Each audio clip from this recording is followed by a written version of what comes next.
We're joined now by Dr. Lori Leslie, Lymphoma Attending at the Theurer Cancer Center at Hackensack Meridian Health. Good to see you, Dr. Leslie. Nice to see you too.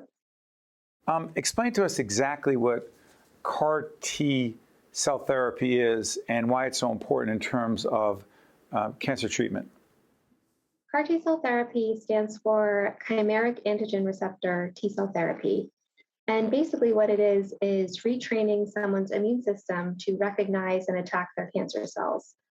We all probably have a few cancers growing in our bodies at all times, and your immune system's job is to make sure that it recognizes and gets rid of those cancer cells before they turn into what we think of as a clinically apparent cancer or a tumor. That system can fail. So that immune surveillance can be dysfunctional because it can't recognize the abnormal cells, or the immune system, particularly your T cells, might be a little bit lazy or hard to activate for whatever reason. And trying to retrain the immune system to go ahead and recognize those cancer cells is exactly what CAR T cell therapy is doing. Which cancers is CAR T cell therapy most effective in treating and not? Yeah, so most of the approvals right now in CAR T cell are for blood disorders. That includes several different types of lymphoma and a certain type of acute leukemia, as well as multiple myeloma.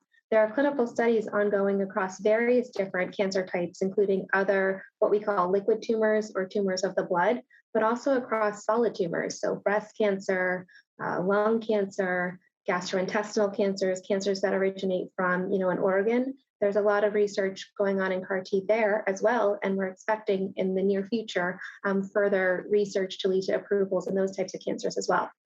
Dr. Leslie, as you probably know, I teach in what's called the Physician Leadership Academy at HMH, and they also have been underwriters of our health and medical programming. So I've talked to a lot of clinicians about medical issues. And what I find is, as I'm listening to you right now, there's a lot of acronyms, there's a lot of jargon. How complicated and difficult is it for you and your colleagues to explain CAR T cell therapy to non-clinicians? So we try to break it down in a way that hopefully is relevant to you. CAR T cell therapy is a complex thing. The patient's T cells are extracted from their blood, then they're mailed to a lab and engineered to recognize the cancer, and then given back to the patient. So if someone says, oh, simplify this, it's not simple. It's not simple, and it can only be done at certain centers. So for example, in Hackensack Meridian Health, we've got one center, which is at Hackensack, where we do the CAR T cell center. So where we do the CAR T cell treatment. So it's part of like a cellular therapy center. It's part of a stem cell transplant center. So it's a complex treatment. Very effective, but it's hard to explain. And usually what happens is patients meet their cancer doctor, whether it's their general oncologist in the community that thinks it's a good treatment for them, a subspecialist, like myself, who only does lymphoma, who explains it further, and then they meet with one of the cellular therapy doctors who kind of lays out the calendar. And it's not something that's easy to grasp usually in one visit. It takes meeting with several different people and kind of processing as you go along to understand what this therapy actually means for a patient. Breakthroughs in cancer research and treatment are hard to come by. And I'm sure there are a lot of people watching who wonder, hey, why haven't we made more progress? And I don't want to get into how complicated and difficult it is to make that kind of progress. But what would you say to people who do ask the question, quote, why isn't there a cure? But the fact is there's so many different kinds of cancers. A, what's a cure? B, what is a level of success below a cure that you would say gives us reason to be hopeful? It's a loaded question, I know. Cancer is complex, and it's a really common question. Again, I just see lymphoma, and even within lymphoma, there's over 100 different subtypes. So the more we learn about cancer, the more we learn what's driving the cancer, what on a molecular level, on a cellular level, why did this happen? Why did your immune system make a mistake? Why can it not recognize these cancers and eradicate them? And the field of oncology is explosively changing right now. It's hard to be a general oncologist and keep up to date with breast and colon and lung and lymphoma and everything you need to know. So that's why the field is shifting to subspecialized care, like people who just see one type of cancer, to help keep up to date with all the advancements. Even in the past year or so in lymphoma, there's been 4 new FDA-approved therapies during a global pandemic. So the care is changing really rapidly. And the more we understand about cancer, the more we understand the complexities. Real quick on this one, COVID and cancer treatment. Yeah, so we're learning a lot about COVID because of our infrastructure for cancer research.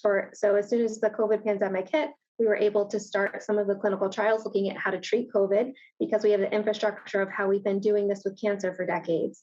And we know immune systems are weak. We know we have to think about COVID differently in patients that have cancer. So for example, your CDC guidelines that you can take off the mask if vaccinated, for example, may or may not apply to a weakened immune system. We're learning a lot about vaccination in cancer patients and how to kind of adjust that differently.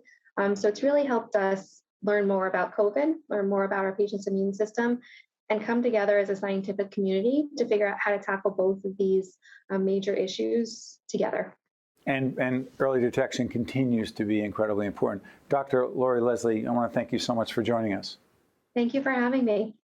I'm Steve Adubato. Thank you for joining us, and we'll see you next time.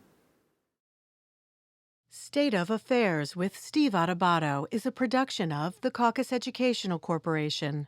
Funding has been provided by Horizon Blue Cross Blue Shield of New Jersey, the Healthcare Foundation of New Jersey, Wells Fargo, the New Jersey Economic Development Authority, NJM Insurance Group, Choose New Jersey, Summit Health, Rowan University, and by the Adler Aphasia Center. Promotional support provided by New Jersey Monthly and by the New Jersey Business and Industry Association. Hi, I'm Governor Tom Kean. A dear friend of mine had aphasia, which is a language disorder that occurs from a brain injury or a stroke. It robs a person's ability to communicate, but it doesn't affect their intellect. Programs and services offered at the Adler Aphasia Center help to improve my friend's communication skills, as well as her self-confidence and quality of life. Most importantly, she was among people who understood her. If you or a loved one has been diagnosed with aphasia, there is hope.